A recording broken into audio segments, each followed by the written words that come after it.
Fuck you, bitch.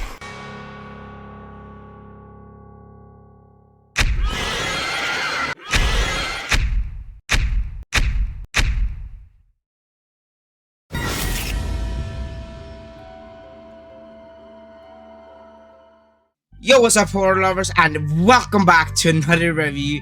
I just got done watching the latest in the Conjuring universe, the 9 films actually, The Nun 2, and here's my honest and spoiler-free review.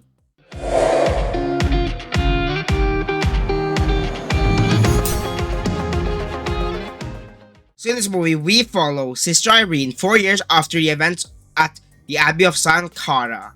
Sister Irene returns once again and comes face to face with the demonic force Valak. The Nun 2, man. I know I'm a bit late to reviewing this movie. I was sick, as some of you guys know, the whole weekend, and now The Nun 2 is way better than the first movie. And for me, I know that the Nun 1 actually gets hate. I have no idea why, because I really enjoyed the first movie. And this might be controversial, but I don't think there's any movies in the Conjuring universe that is bad. I'm sorry, there's none. Not even The Curse of La Llorona. I know The Curse of La Llorona. It's not bad. Sorry, it's not that bad. Man, I'm gonna break my monitor, I swear!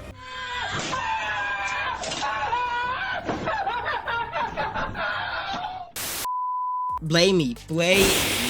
But now bringing us into the goods about The Nun 2. Let's start off with the acting. Kaisa Farmiga back as Sister Irene. Once again, she was even better this time around in the first movie. Like, her performance as Sister Irene nailed it. Perfect. And I really also enjoyed her character more than I did the first time around. We get a lot of like backstory to her character. We just get backstory of her mother, especially, like, just more backstory. And then we have Jones Bloquet. I'm sorry if I'm pronouncing that wrong. I'm terrible with names. I fuck up names all the time. But he is back as Frenchie or Maurice. He was also amazing. Come on. Like, I really enjoyed the chemistry also between this is a boarding school, so there's like a bullied kid that like we actually feel for, of course. And then so I just really liked her. There's chemistry, the Frenchie and Sophie, that's her name. And I think that the friendship dynamic right there was pretty good. And okay, spoilers for the first Nun. I really like the scenes where he is possessed, because at the end, remember, he actually got possessed by evidence by a upside down cross by the back of the neck. That's fucking gnarly, but you know, that's the way that he's possessed. I really just enjoyed how he captured the possessed scene. How he was pretty creepy, actually. He was really creepy and was just honestly demonic. I know he's possessed by a demonic entity, but how he played this demonic entity, I guess, amazing. Honestly, just amazing. And of course, come on, I'm talking about the acting and can't talk about the demon itself.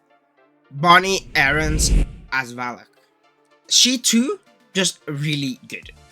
She just is amazing to playing this character. She is also returning from the Nun 1. And she's just amazing playing this character. The way she captures Valak. There's not really a lot to capture. What she actually does, just amazing. Really, just amazing. Just like the creepy scenes, just amazing. And we'll say though that only gonna say sometimes creepy scenes. They spend a lot of time with possessed characters instead of Valak herself. That is like, I don't know why they did that in the movie, but they do just spend a lot of time with the possessed characters this time around. Not really the nun itself. The nun is very in the shadows, background, kind of just controlling things. She's really just a controller. She's basically just like me, while I'm playing a video game. That's basically. Of course, because this is horror, I gotta talk about the jump scares, you know? There were some jump scares that were actually pretty well executed, in my opinion. Sheep jump scares. If you don't know what that is, you turn the volume all the way. And boom! Jump scare. Or just loud sound. A natural reaction, like you probably did. I'm terribly sorry. But like you probably did right now, you just got jumped. You jumped a little, you know? Like, really, that's what I call sheep jump scares. I don't know why they, like, in the studio horror and like Nun 1 and stuff like that, they really just overuse sheep jump scares. They just toss so much sheep jump scares in a movie and call it done. I would rather have something like creepy and gnarly on the screen that made and jump scares a little bit like that. Oh, I just look at it and just get so kind of disgusted. I really enjoyed more of those scenes. That's kind of well executed scenes. I'm not saying it happens in the movie, but like there's some excess. Just don't give me, please, just don't give me sheep jump scares. And as the topic with horror, the kills. Yes, that's all we want in horror, right? Michael Myers killing people, the nun killing people. Come on, I know you want it. Come on, lay it on me. I know you just want for the kills. And for the most part, there isn't a lot of kills. Sorry to break it to you, The Nun isn't a kind of kills movie, slasher movie, you know? There isn't a lot of kills. But I will say, there is two that is pretty gnarly. And that is the opening kill, and with the pendulum thingy that nuns have or popes have, I have no idea.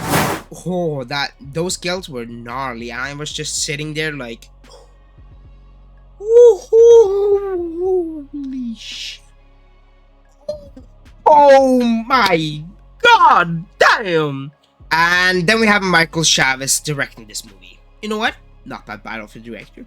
I know he did Curse of La Llorona and Conjuring, Devil Made Me Do It, and for some people, pretty bad films. But for me, well, I really enjoyed those films.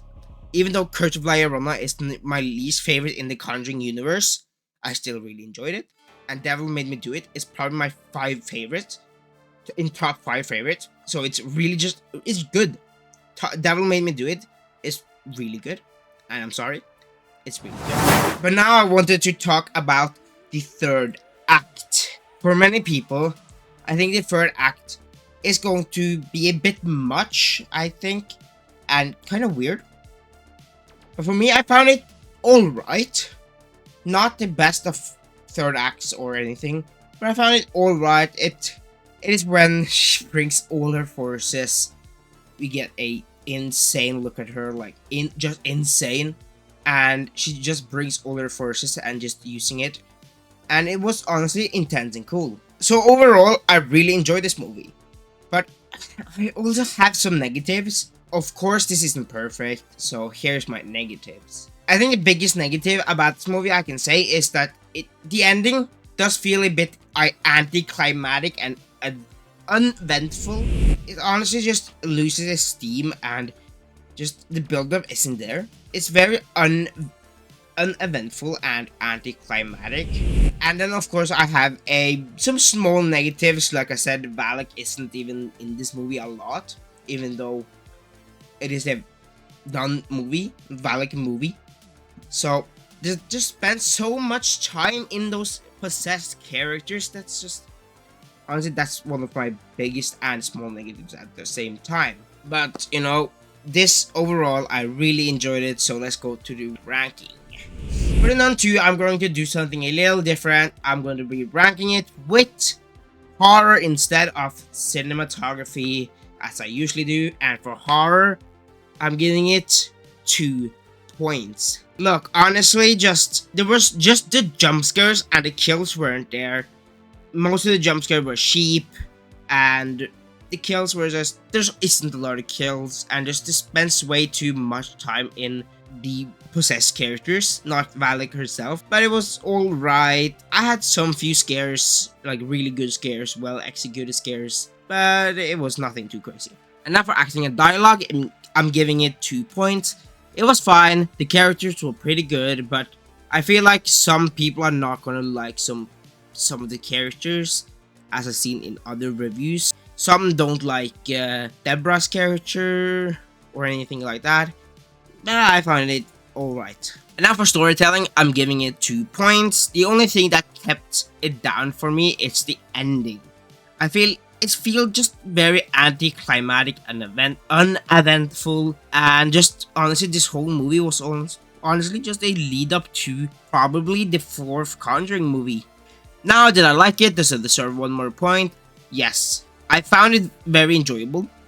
Not like, it's not great, but I found it enjoyable. And maybe it's not the best theater experience I had. Come ask me in a future live stream if you want to know about it, or just look it up on Twitter. But honestly, just a good installment in the Conjuring universe. So if I just add those up, that will be 6 points. With 1 bonus point, that will be 7 points. So with that, I'll be ranking this movie a 7 out of 10. Or a 3.5 out of 5 stars if you're counting Letterboxd, Rotten Tomatoes, or any other ranking spaces with stars. And if I were to give it a critically rating, I would have to give it a C. Honestly, just a C. I feel like many people and critics are just not gonna like this one, especially the critics. But I will definitely recommend this movie. If just watch it in theaters, honestly, watch it in theaters. I know so many reviews, they say watch it at home. Come on, just watch it at theaters. So much fun. It's just fun, scare, and yeah, if you enjoy those kind of things, watch it in theaters. If you don't, just watch it at home, I guess. But that's just my review of this movie. I'm really interested in what you like or dislike about this movie. And don't forget to follow me on X. I post there mostly daily. And I might give some first reactions to a movie I see, when I'm going to see it, trailer reactions, all kinds of stuff, reacting to things. And don't forget to like and subscribe. I have a subscriber goal of 500 subscribers by the end of this year. So that would mean just so much to me if you want to just click that red subscribe button. It's free and it takes 5 seconds. But yeah, I'll see you guys in another video. Peace out!